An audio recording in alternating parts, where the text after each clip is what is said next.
Hello, in front of me I've got Renault Clio. In this video I'll show you where are the fuse box in this car. In the beginning, take a look at the right side of engine compartment. The first fuse box is located right here.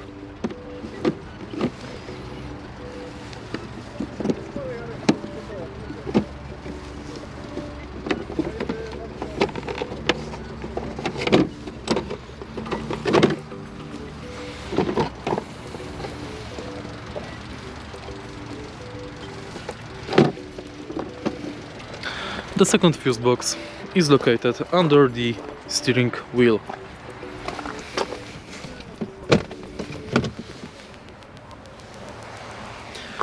If you find this video helpful, please leave like, comment and subscribe.